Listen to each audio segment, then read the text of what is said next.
Hi everyone, welcome to episode 1 of the Billion and Icon podcast series.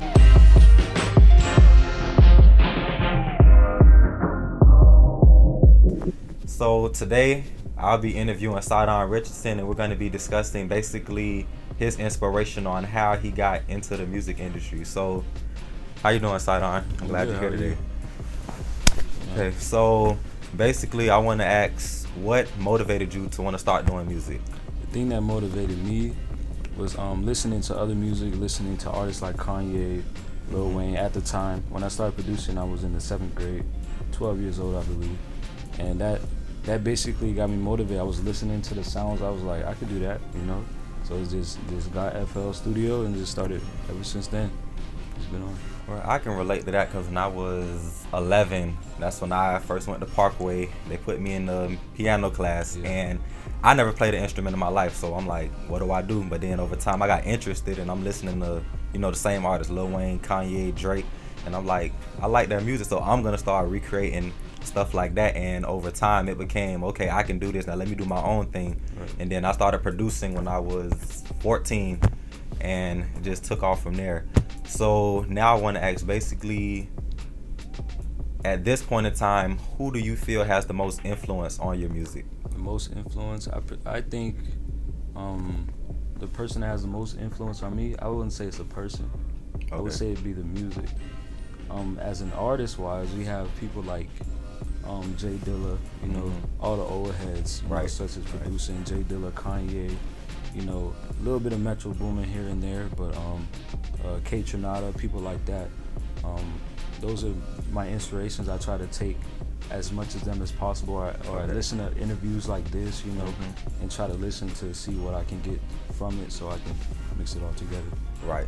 From my perspective, I know I prefer contemporary music, so I like to listen to people like Future, Young Thug, and I just, not necessarily music, more so just how the music sounds. So what I'll do, I'll sit and I'll deconstruct the song. How did they get their voice to sound like this? How did they get their voice to sound like that?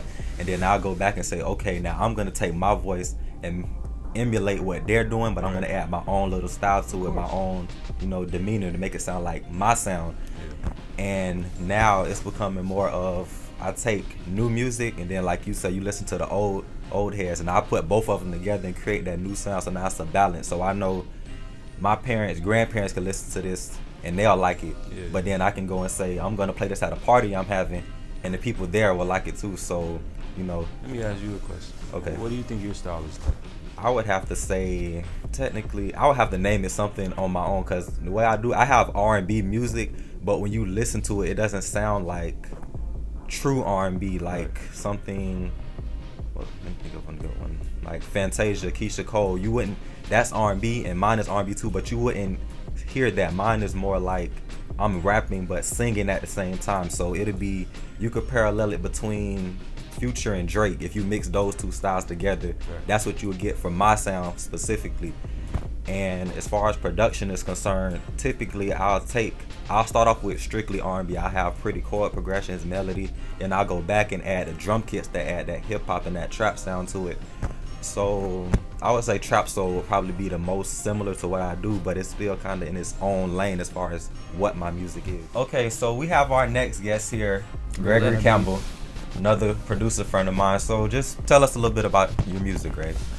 I try not to pigeonhole the music that I create into a genre, because I try to have a very open palette, but I do frequently make things that are under the alternative R&B spectrum or electronic.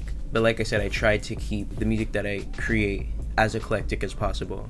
Well, you're kind of like Kanye West with things. You take everything that you hear and then you build from it. Yeah, definitely. Okay.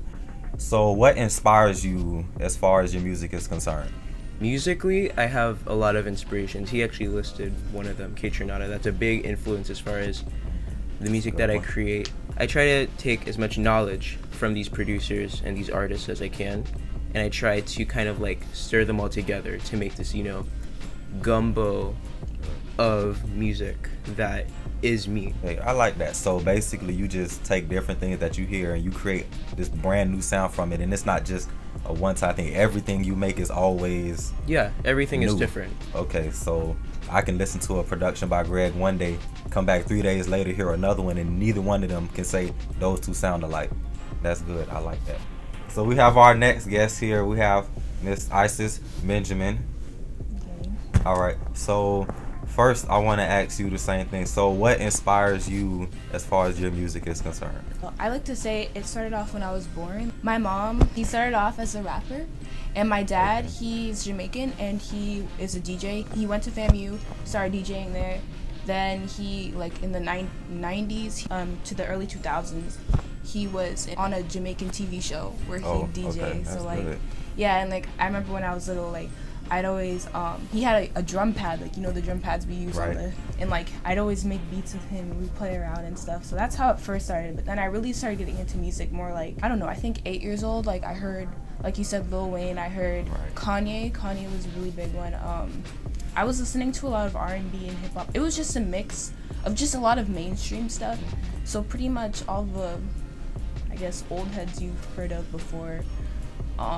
But I really started like figuring out my own sound more like now. Today I guess I can say that my sound's like, it's R&B, hip hop, but then it could be like alternative or like, I don't know, one time Greg classified it as house. Who would you say now most closely matches your style of music?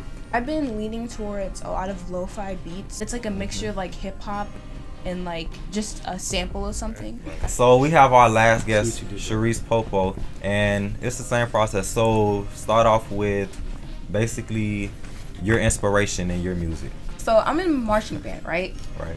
And I play an instrument. So it's like I hear a lot of sounds while I'm performing. Right. Which instrument is that? I play trombone. Okay. So I would say marching band and playing the piano has been my inspiration. So what music do you primarily make the most? I make more trap beats, EDM beats. And we have a lot of new artists out now. You say you primarily make trap beats. So who do you think most closely models the type of music that you produce? That's kind of hard to describe. My music is between X, Future, Kodak. It's a weird mix. Your influences. So what artists, producers, who inspires you the most? Southside. Do you have a backstory, anything that led up to you when it came to producing music? I listen to a lot of trap music. Right. So it's crazy because I'm Caribbean, but I make a lot of trap beats. The correlation is kind of off. So I want to thank all of you guys for allowing me to interview you.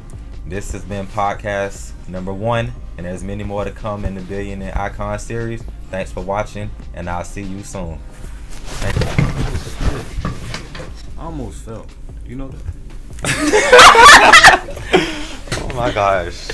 Why you do that?